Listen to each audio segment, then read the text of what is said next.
நண்பர்கள் அனைவருக்கும் வணக்கம். இன்னைக்கு நம்ம இந்த வீடியோவில் எதை பற்றி பார்க்க போகிறோம் அப்படின்னா, நம்ம எல்லாரும் ஏதோ ஒரு டிகிரியை முடிச்சுட்டு TNPSC group group 4, group 2, group 1 கூட ட்ரை பண்ணுறது கிடையாது. குரூப் 4 போதும் அப்படிங்கிற மாதிரி விட்டுட்டோம். ஆனால் நம்மளுக்கு தெரியாமல் சென்ட்ரல் கவர்மெண்ட்டோட பொது பொது நிறுவனங்கள், சென்ட்ரல் கவர்மெண்ட்டில் எஸ்எஸ்சி, ஆர்ஆர்பி, இந்த மாதிரி நிறைய எக்ஸாம்ஸ் இருக்குது. அதில் ஒன்று தான் Bharat heavy electronics limited, bell அப்படின்னு சொல்கிற இந்த நிறுவனத்தில் பொதுத்துறை நிறுவனம் இது. இதில் ட்ரெயினி என்ஜினியர் அப்படின்னு சொல்லிட்டு ஒரு நோட்டிஃபிகேஷன் விட்டுருக்காங்க. பிடெக் மெக்கானிக்கல் எலக்ட்ரிக்கல் முடிச்சிருந்தாங்க, எலக்ட்ரானிக்ஸ் முடிச்சிருந்தீங்கன்னா உங்களுக்கான ஒரு ஆப்பர்ச்சுனிட்டி தான் இது. மொத்த காலி இடங்கள் 610. இதை அப்ளை பண்ணுற டேட் பார்த்திங்கன்னா கடைசி தேதி 7/10/2025. இதை பற்றின ஃபுல் டீட்டெயில்ஸ், சேலரி, எக்ஸாம் எப்போது, ஃபீஸ் எவ்வளோ, எப்படி அப்ளை பண்ணுறது அப்படிங்கிற ஃபுல் டீட்டெயிலை இந்த வீடியோவில் பார்க்கலாம் வாங்க. இதுதான் அந்த போஸ்டிங்க்கான பிடிஎஃப், டீட்டெயில்டு பிடிஎஃப் தான். இப்போ நிறுவனத்தோட பேர் தான் சொல்லியாச்சு, பாரத் எலக்ட்ரானிக்ஸ். இது ஒரு பொதுத்துறை நிறுவனம், சென்ட்ரல் கவர்மெண்ட்டுக்கு கீழே இருக்கிற ஒரு நிறுவனம். இது நம்ம திருச்சியில் எடுத்துக்கிட்டிங்கன்னா ஒன்று இருக்குது, ராணிப்பேட்டையில் ஒன்று இருக்குது. இதில் இப்போது ட்ரெயினி இன்ஜினியர் அப்படின்ற ஒரு போஸ்டிங்க்கு 610 வேக்கண்ட் எடுக்கிறாங்க. அது டிபார்ட்மெண்ட் வைஸாக எவ்வளோ இருக்குது அப்படின்றது இந்த வீடியோவில் பார்க்கலாம். First of all trainee engineer 1 BE பிடெக்கு இல்லைனா BSc 4 year course, engineering degree in relevant discipline from recognised university, அதில் முடிச்சிருக்கணும். நெக்ஸ்ட்டு டிபார்ட்மெண்ட் போட்டிருக்காங்க பாருங்கள். எலக்ட்ரானிக்ஸில் 258, மெக்கானிக்கலில் 131, கம்ப்யூட்டர் சயின்ஸில் 44, எலக்ட்ரிக்கல் 55, மொத்தம் 488. இது பார்த்திங்க அப்படின்னா இது ட்ரெயினி இன்ஜினியர். அது 2 ஸ்கீமில் எடுக்கிறாங்க. டீம்னு ஒன்று எடுக்கிறாங்க, டிஇபிஜி அப்படின்ற ஒரு ஸ்கீமில் எடுக்கிறாங்க. அதில் எடுக்கிறதுக்கு தான் 488 போஸ்ட்டு. டீமில் 122 போஸ்ட்டு. அதில் டிபார்ட்மெண்ட் வைஸாக எலக்ட்ரானிக்ஸில் 43, மெக்கானிக்கல் 55, எலக்ட்ரிக்கல் 24. ஸோ இதுதான் வேக்கண்ட்டு. இதில் கம்யூனிட்டி வைஸாக எவ்வளோ கொடுத்துருக்காங்க அப்படின்றத பிரித்து கொடுத்துட்டாங்க. ரிசர்வேஷன் ஜென்ரலுக்கு எவ்வளோ, எஸ்சிஎஸ்டி கம்யூனிட்டி, ஓபிசிக்கு எவ்வளோ அப்படின்றத இதில் கொடுத்துருக்காங்க. ஜாப் லொக்கேஷன் பார்த்தீங்க அப்படின்னா டிஇபிஜி, இந்த ஃபஸ்ட்டு மேலே இருக்கிற 488 போஸ்டிங்கு பெங்களூர் பெல்லில் போஸ்டிங்கு. நெக்ஸ்ட்டு அக்ராஸ் இந்தியாவில் எங்கே வேணாலும் போடலாம். எங்கெங்கெல்லாம் பெல் கம்பெனியோட நிறுவனம், கிளை நிறுவனங்கள் இருக்கோ அங்கெல்லாம் போடலாம். ஃபார் எக்ஸாம்பிள் நம்ம தமிழ்நாட்டிலே 2 இருக்குது. ஒன்று ராணிப்பேட்டையில் ஒன்று இருக்குது, இன்னொன்று திருச்சியில் இருக்குது. நெக்ஸ்ட்டு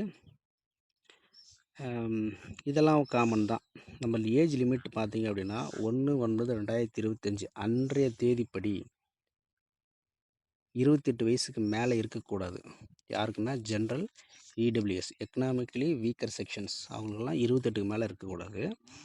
ரிலாக்ஸேஷன் கொடுத்துருப்பாங்க. ஒவ்வொரு கம்யூனிட்டிக்கும் எவ்வளோ ரிலாக்ஸேஷன் அப்படின்ற மாதிரி கொடுத்துருப்பாங்க. இப்போ ஓபிசி நான் கிரிமிலேயர் அப்படின்றவங்களுக்கு 3 இயர்ஸு, எஸ்சிஎஸ்டிக்கு 5 இயர்ஸ்.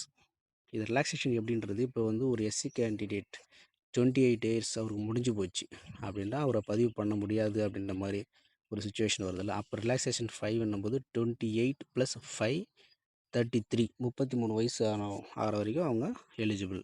அந்த மாதிரி தான் ஒவ்வொரு கம்யூனிட்டியும் ரிலாக்ஸேஷன் ஏஜை நம்ம கால்குலேட் பண்ணி அப்ளை பண்ணிக்கலாம். இதில் என்ன டாக்குமெண்ட் வேணும்னா எஸ்எஸ்எல்சி, அதாவது 10th mark sheet, relevant documents, அதாவது பிஇ முடிச்சிருந்தோம் அப்படின்னா அதுக்கான professional degree, consolidated mark sheet, இதெல்லாம் தேவைப்படும். ஒரு ஃபோட்டோ, சிக்னேச்சரு, இதெல்லாம் தேவைப்படும். நெக்ஸ்ட்டு ரிலாக்ஸேஷன் யாருக்கு வேணும் அப்படின்றவங்க அதுக்கு ரிலவெண்ட்டான சர்டிஃபிகேட்டை அட்டாச் பண்ணணும். அந்த சர்டிஃபிகேட் இந்த பிடிஎஃபோட கடைசியில் லிங்க் பண்ணியிருக்காங்க. அதை டவுன்லோட் பண்ணி பிரிண்ட் எடுத்து அதை ஃபில் பண்ணி அப்லோட் பண்ணுற மாதிரி வரும். அதாவது ஏஜ் ரிலாக்ஸேஷன் யாருக்கு தேவைப்படுதோ அவங்களுக்கு. நெக்ஸ்ட்டு வேறு என்ன இருக்குது, எஜுகேஷனல் குவாலிஃபிகேஷன் அதான் பார்த்துட்டோம். 4 year course, BE BTech BSc முடிச்சிருக்கணும். டிசிப்ளின் பார்த்திங்கன்னா electronics, mechanical, computer science, electrical முடிச்சிருக்கணும். இப்போ எலக்ட்ரானிக்ஸ்ன்னு எடுத்துட்டிங்கன்னா எலக்ட்ரானிக்ஸ் மட்டும் plus electronics and communication, electronics and telecommunication, electronics and instrumentation, telecommunication இந்த மாதிரி முடிச்சிருக்கணும். மெக்கானிக்கலில் mechanical engineering, mechatronics, industrial engineering and management. Computer சயின்ஸில் pure computer science, computer science and engineering, computer science engineering, information technology, information science and engineering.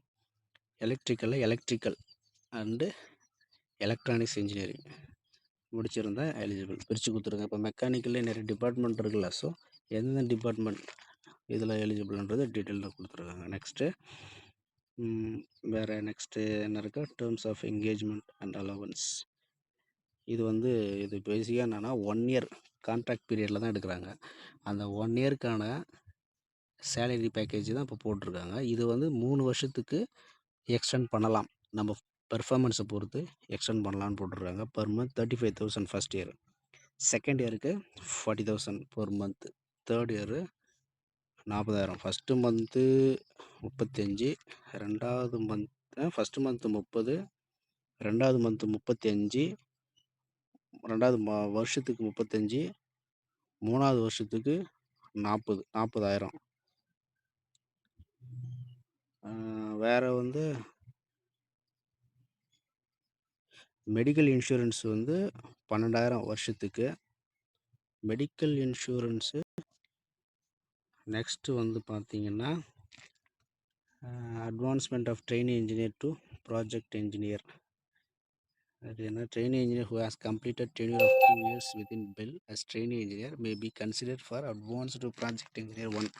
அதாவது 2 வருஷத்துக்கு இந்த trainee இன்ஜினியராக நம்ம கம்ப்ளீட் பண்ணிட்டோம் அப்படின்னா ப்ராஜெக்ட் இன்ஜினியராக கன்சிடர் பண்ணிக்கலாம். அதாவது நம்மளோட குவாலிஃபையாவது அந்த job profile name project engineer 1 அப்படின்ற மாதிரி அசைன் பண்ணிடுவாங்கன்னு சொல்கிறாங்க. அட்டண்டன்ஸ் 80%க்கு மேலே இருந்துச்சு, ஃபஸ்ட் இயரில் அட்டண்டன்ஸ் 80%க்கு மேலே இருந்துச்சுன்னா நம்மளை அதாவது இது என்னன்னா அந்த 1 இயர் இது பண்ணுறோம் அந்த டென்யூர் கான்ட்ராக்ட் பேசிஸில், அது நம்ம பர்ஃபார்மன்ஸை பொறுத்து 2-3 வருஷத்துக்கு செய்யலாம்ல. அது ஃபஸ்ட் இயரில் 80%க்கு குறையாமல் நம்ம அட்டண்டன்ஸை மெயின்டைன் பண்ணணும். டிசிப்ளின் மஸ்ட் பி குட் அப்படின்ற மாதிரி இருந்தோம் அப்படின்னா எந்த ரிமார்க்கும் இல்லைன்னா அடுத்த 2 வருஷத்தை நம்ம கம்ப்ளீட் பண்ணலாம் அப்படிங்கிற மாதிரி போட்டிருக்காங்க.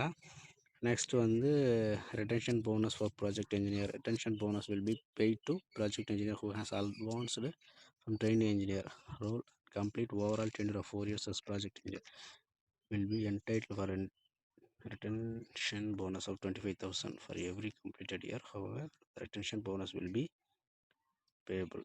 அதாவது retention bonus for project engineer அப்படின்றது என்னன்னா, நம்ம ப்ராஜெக்ட் இன்ஜினியராக 4 வருஷம் கம்ப்ளீட் பண்ணிட்டோம் அப்படின்னா வருஷத்துக்கு 25,000 நம்மளுக்கு கொடுப்பாங்க, வருஷம் முடிவில் கொடுப்பாங்க. அப்போ 4th இயரில் 1,00,000 ரூபா, வருஷத்துக்கு 25,000னா 4 வருஷம் கழித்து 1,00,000 ரூபா கொடுக்குற மாதிரி சொல்கிறாங்க. ப்ராஜெக்ட் இன்ஜினியர்னால் 2 வருஷத்துக்கு நம்ம ட்ரெயினி இன்ஜினியராக ஒர்க் பண்ணால் தான் ப்ராஜெக்ட் இன்ஜினியராக ப்ரமோட். ஸோ அதுக்கப்புறம் தான் அந்த 25,000. நெக்ஸ்ட் அப்ளை பண்ணுற லிங்க் கொடுத்துருக்காங்க. இதுதான் official website, jobapply.in BEL 2025 BNGC complex அப்படின்னு. இந்த வெப்சைட்டு போனோம்னா அஃபிஷியல் வெப்சைட்டுக்குள்ளே போயிடும். இதிலிருந்து நம்ம ஸ்டெப் பை ஸ்டெப்பாக எப்படி அப்ளை பண்ணுறது அப்படின்றத அதில் போகலாம். சப்போஸ் அப்ளை பண்ணுறது ஏதாச்சும் டவுட் இருந்துச்சுன்னா கமெண்ட் பண்ணுங்கள், நம்ம அதுக்கு டீட்டெயில்டாக ஒரு வீடியோ போடலாம். நெக்ஸ்ட்டு மற்றதெல்லாம் காமன் தான். இது ரிட்டன் எக்ஸாம் டேட் சொல்லியிருக்காங்க. இப்போ ஒவ்வொரு இதுக்கும் பிரித்து கொடுத்துருக்காங்க. எலக்ட்ரானிக்ஸும் மெக்கானிக்கலும் 25/10/2025 வென்யூ ஆஃப் ரிட்டன் டெஸ்ட். அதாவது இந்த மந்த்தே அடுத்த மந்த்து 10வது உடனே அப்ளை பண்ணி முடித்த உடனே நம்மளுக்கு எக்ஸாம் 25ல் ஸ்டார்ட் ஆகுது. October 25 2 டிபார்ட்மெண்ட்டுக்கு. கம்ப்யூட்டர் சயின்ஸுக்கு 26, எலக்ட்ரிக்கலுக்கு 26. எங்கே நடக்குதுன்னா பெங்களூரில் தான் நடக்குது எக்ஸாமு. ஸோ நம்ம தமிழ்நாட்டில் எங்கேயும் சென்டர் கிடையாது. அப்ளிகேஷன் ஃபீஸ் பார்த்தீங்கன்னா ட்ரெயின் இன்ஜினியர் 1க்கு அப்ளிகேஷன் 177, அதாவது 150 ப்ளஸ் ஜிஎஸ்டி 18% ஜிஎஸ்டி போட 177 ஃபார் ஜென்ரலு, இடபிள்யூஎஸ், ஓபிசிக்கு. இதில் எக்ஸப்ஷன் யாராக இருக்குன்னா எஸ்சி, எஸ்டி, பிடபிள்யூபிடி இவங்களுக்கு எல்லாருக்குமே ஃபீஸ் கன்செஷன், இதுகளுக்கு ஃபீஸ் கிடையாது. மெயினாக இது தமிழ்நாட்டில் சென்டர் கிடையாது, பெங்களூரில் தான் சென்டர். பேமெண்ட்டு பேஜ் இதெல்லாம் நம்ம காமனாக தெரியுது தான். யூபிஐ, போட்டு பண்ணிக்கலாம். அது என்னென்ன தேவைப்படுதுன்னா, recent colour passport size photo, SSLC mark sheet, அதாவது டிகிரி சர்டிஃபிகேட், ப்ரொஃபஷ்னல் அல்லது டிகிரி அல்லது consolidated mark sheet.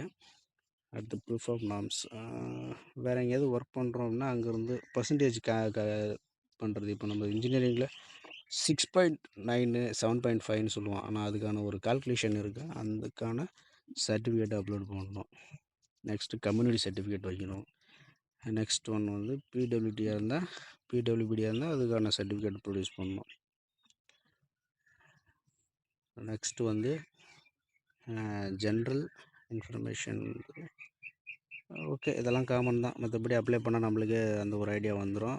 Okay, apply பண்ணுங்கள். மெயினாக பெங்களூரில் தான் சென்டர், தமிழ்நாட்டில் கிடையாது. ட்ரெயின் இன்ஜினியர் 3 வருஷம் டென்யூர். நம்ம ஃபஸ்ட் இயர் கம்ப்ளீட் பண்ணுறதை பொறுத்து தான் அடுத்த 2 வருஷம் நம்மளுக்கு கொடுப்பாங்க. இதை மட்டும் மைண்டில் வச்சுக்கோங்க. ஓகே, இன்ஜினியரிங் படித்தவங்களுக்கு இது ஒரு நல்ல ஆப்பர்ச்சுனிட்டி. பொதுப்பணித்துறையில் பொதுத்துறை நிறுவனத்தில் ஒரு வேலை. Okay, all the best.